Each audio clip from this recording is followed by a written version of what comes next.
سب سے پہلے ہمارا منہج کیا ہے؟ ہمارے منہج کی بنیادی چیز یہ ہے کہ ہم کتاب و سنت کا التزام کرتے ہیں۔ ہمارے علم کا ذریعہ کیا ہے؟ کتاب و سنت سے۔ کتاب کون سی؟ قرآن۔ سنت کس کی؟ محمد الرسول اللہ صلی اللہ علیہ وسلم کی۔ سنت کس کو کہتے ہیں؟ جس پر اللہ کے نبی صلی اللہ علیہ وسلم اپنے صحابہ کے ساتھ قائم و دائم تھے، اس کو سنت کہتے ہیں۔ تو ہم کتاب و سنت کو اپنے لیے رہنما بناتے ہیں۔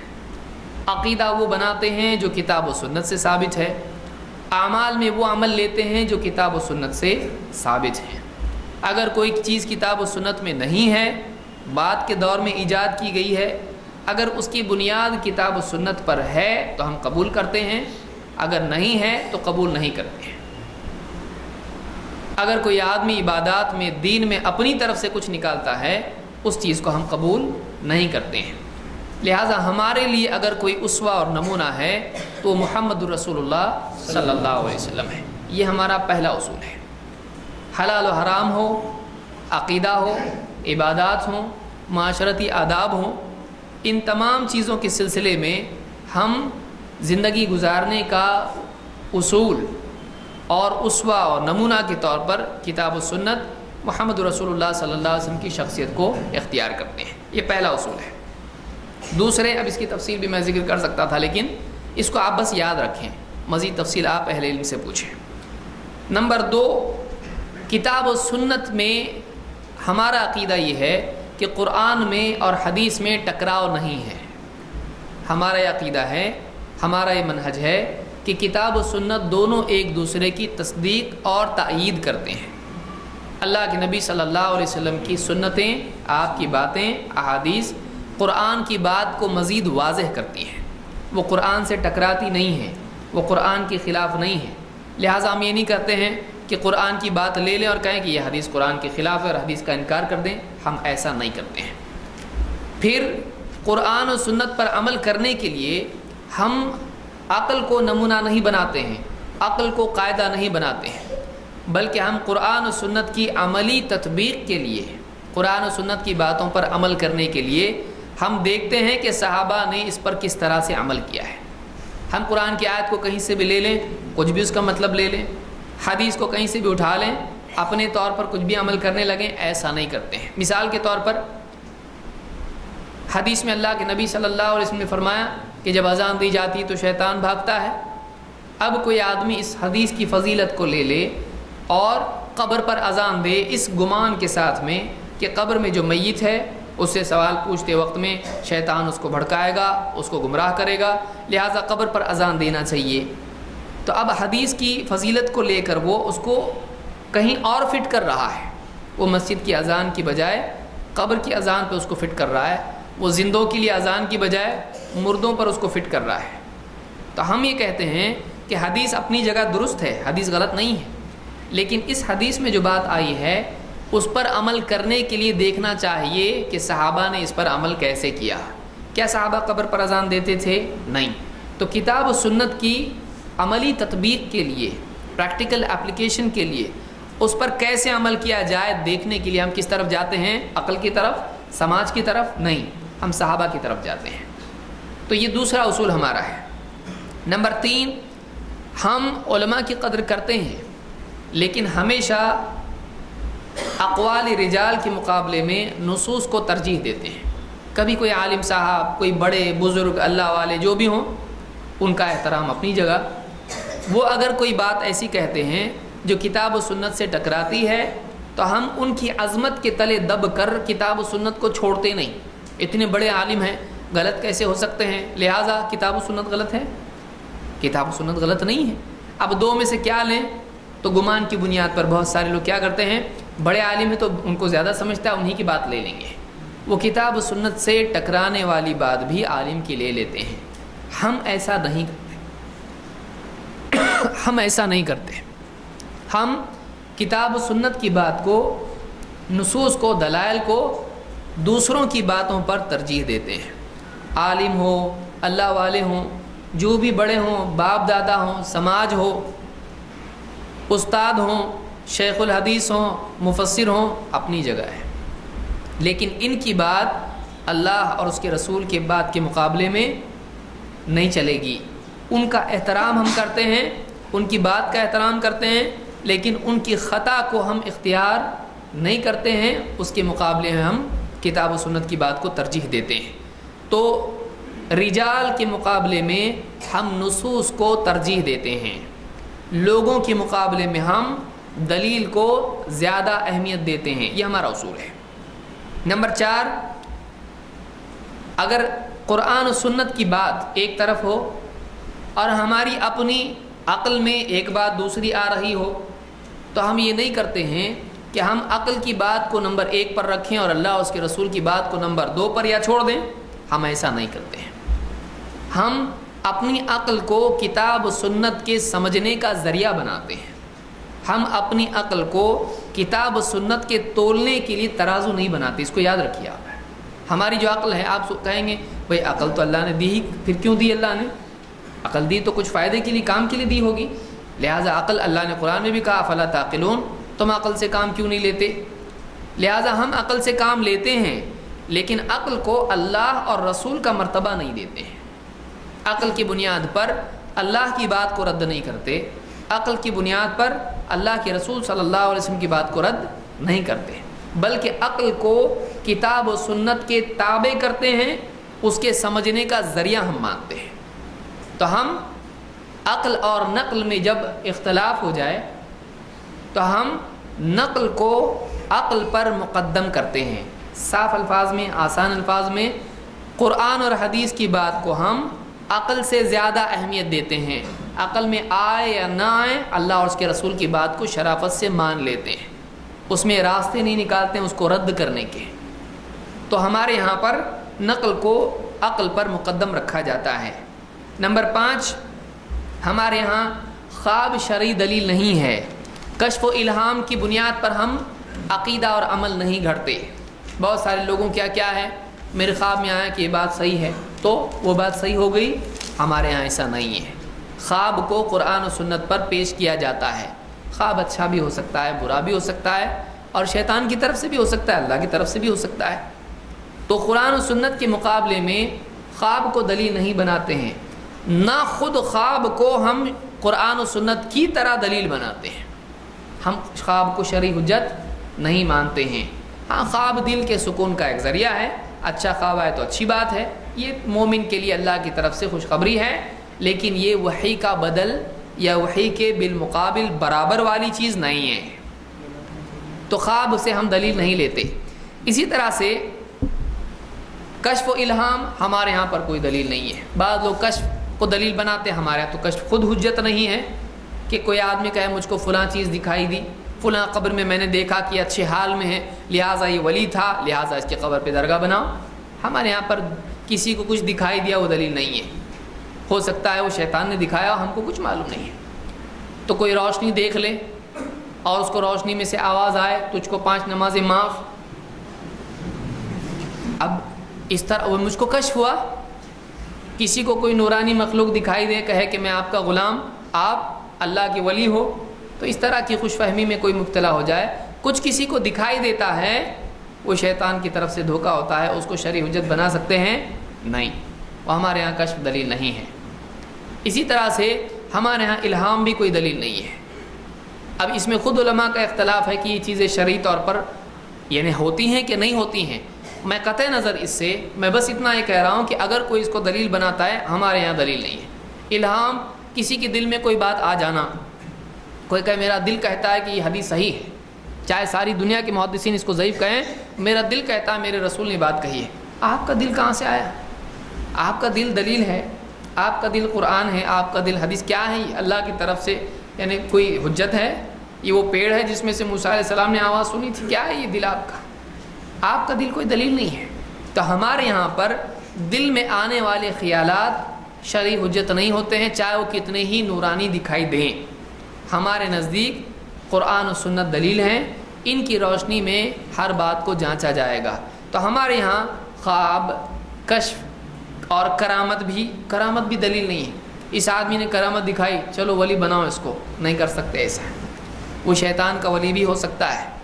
تو کرامت کا دکھانا، عجائبات کا دکھانا کسی آدمی کو اللہ کا مقرب ثابت نہیں کرتا ہے کہ اس کی بنیاد پر اس کی ہر بات کو مان لیا جائے، اس کے پاؤں دھو کے پیے جائیں، اس کی حرام کو بھی حلال مانا جائے، اس کی غیر شرعی حرکتوں کو بھی عقیدت اور تقدس کی نگاہ سے دیکھا جائے۔ ہمارے ہاں ایسا نہیں ہے، ہمارے ہاں یہ شرعی حجت نہیں ہے۔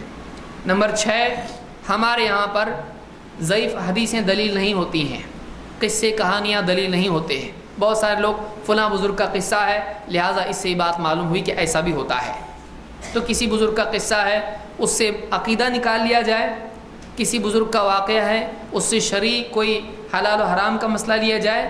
ہمارے یہاں قصے کہانیاں دلیل نہیں ہوتے ہیں۔ ہم صحیح قصوں کو مانتے ہیں لیکن تاریخی اعتبار سے مانتے ہیں کہ ٹھیک ہے ایسا کسی کے ساتھ ہوا ہوگا، لیکن اس سے شرعی مسئلہ شرعی عقیدہ نہیں نکالتے ہیں۔ اسی طرح سے ہمارے یہاں پر اللہ کے نبی صلی اللہ علیہ وسلم کا نام لے کر کچھ کہا جائے وہ دلیل نہیں بن جاتا ہے، اس کو جانچا جاتا ہے کہ واقعی اس کے پہنچانے والے معتبر ہیں یا نہیں، وہ حدیث صحیح ہے یا نہیں۔ اگر وہ حدیث صحیح یا حسن درجے کی ہوتی ہے تو عقیدے اور عمل اور فضائل اور مسائل دونوں میں ہم اس کو تسلیم کرتے ہیں، لیکن اگر وہ حدیث صحیح نہیں ہے، وہ حدیث ضعیف ہے، تو ایسی حدیث ہمارے یہاں پر عقیدہ اور احکام میں تو دور فضائل میں بھی لی نہیں جاتی۔ ہمارے نزدیک یہ اصول ہے کہ فضائل میں بھی صحیح حدیث ہونا چاہیے یا کم سے کم حسن حدیث ہونا چاہیے۔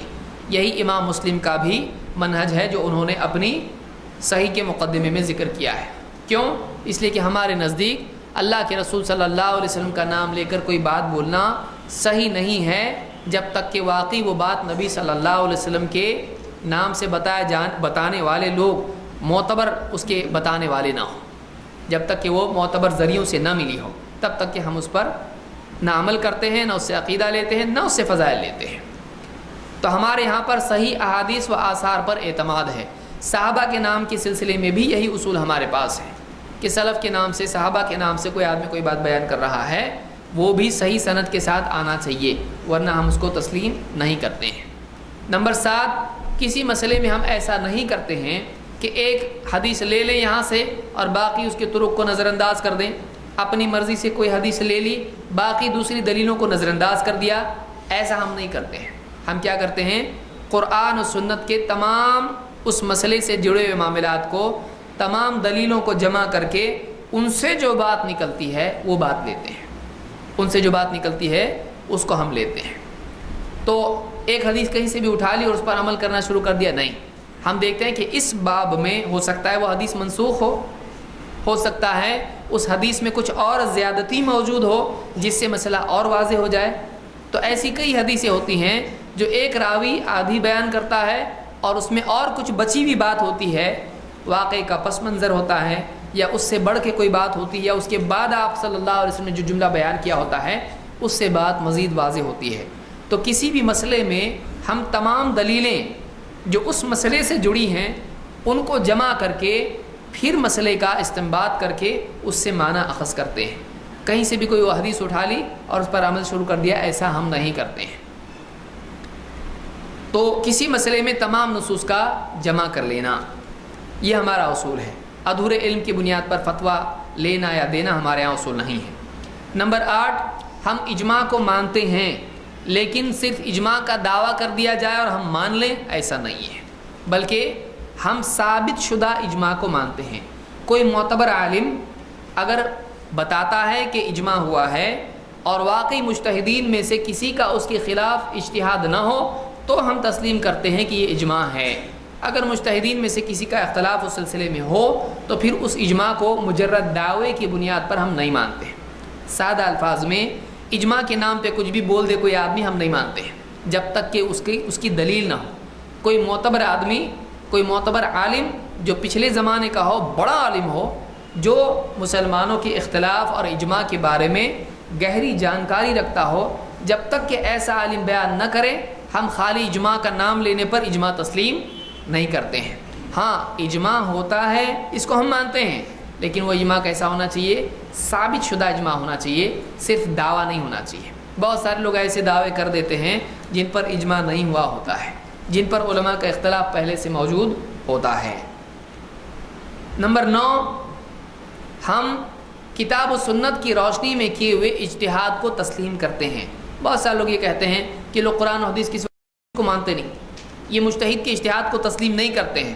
ایسا نہیں ہے، ہم اس بات کو مانتے ہیں کہ بعد کے زمانے میں ایسے مسائل جو صراحت کے ساتھ قرآن و سنت میں نہ ہو، قرآن و سنت میں اشارتاً اس کا جواب موجود ہوگا، غور و فکر کر کے اس کا حل نکالا جا سکتا ہے۔ ایسے مثال کے طور پر ایک سوال کسی نے پوچھ لیا کہ اگر نماز میں کسی کا موبائل بجنے لگے اور اس میں موسیقی بھی ہو، اب وہ نماز میں اس کو بند کرے یا نہ کرے؟ ظاہر بات ہے، آپ قرآن و سنت میں آپ کو کہاں ملے گا کہ اگر موبائل بجنے لگے؟ تو موبائل تھا اس زمانے میں؟ نہیں تھا۔ تو اب اس کا جواب تو عالم صاحب کو دینا پڑے گا۔ اب وہ اگر بولتے ہیں کہ ہاں تو بھی دلیل کی ضرورت ہے، نہ تو بھی دلیل کی ضرورت ہے، اور کوئی آدمی اس میں اس کے پیچھے پڑ جائے موبائل کا لفظ قرآن و سنت میں بتاؤ، تو مولوی صاحب کہاں سے لا کے بتائیں گے؟ لیکن اس مسئلے میں حل قرآن و سنت میں موجود ہوگا، غور و فکر سے نکلے گا کہ کیا نماز میں ایسی حرکت کی جا سکتی ہے۔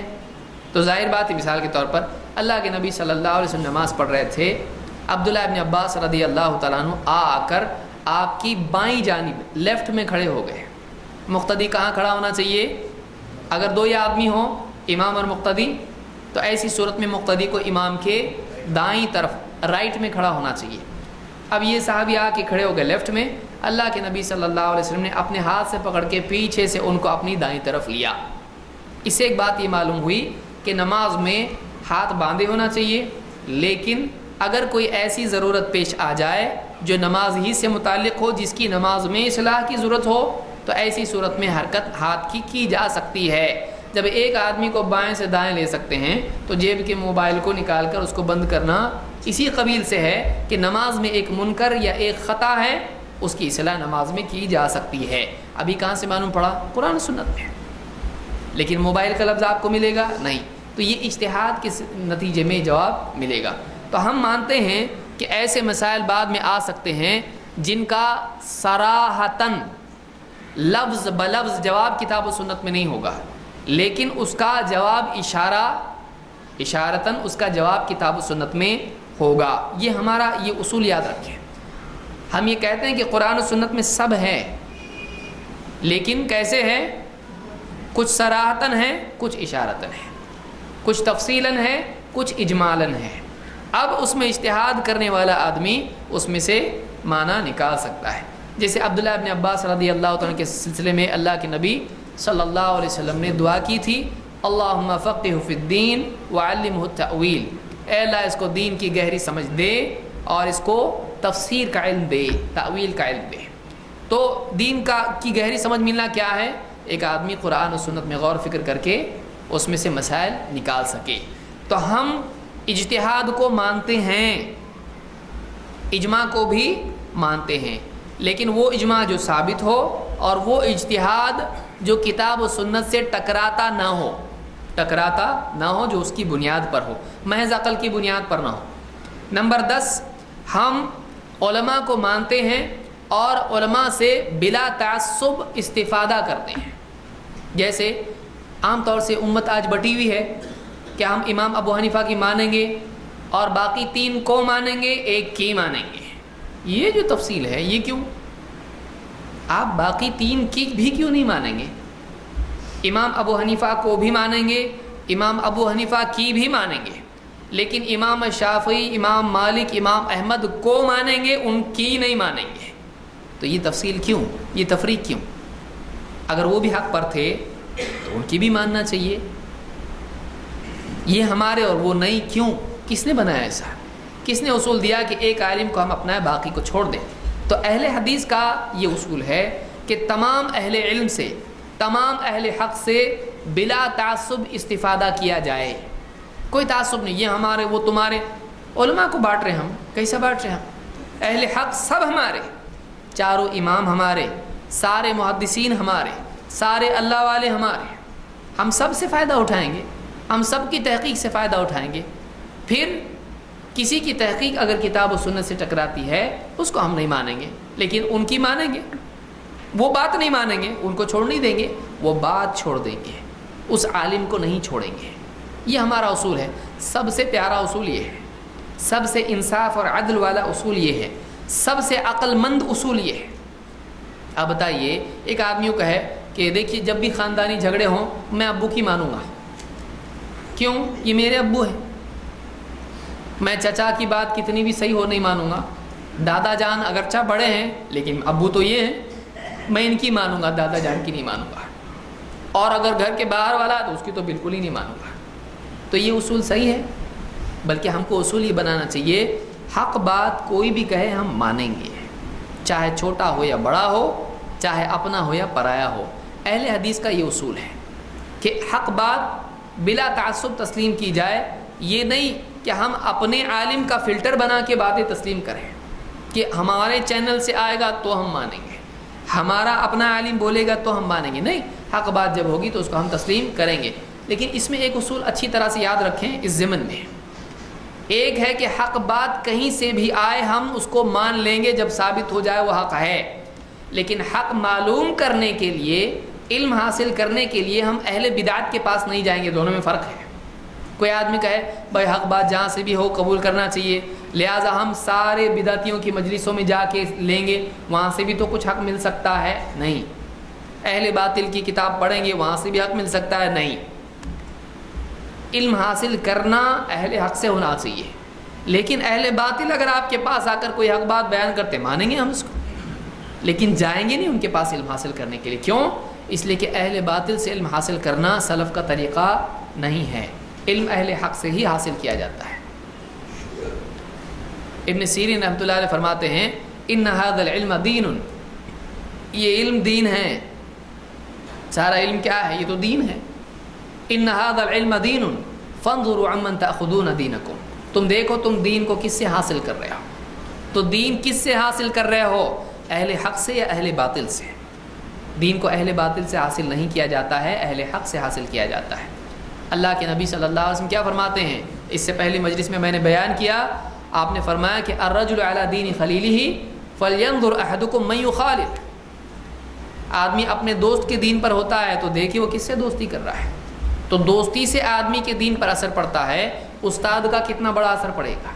لہٰذا آدمی ایسے لوگوں سے ہی علم حاصل کرے جو اہل حق کی صف میں ہیں، اہل باطل کے پاس جانا علم حاصل کرنے کے لیے صحیح نہیں۔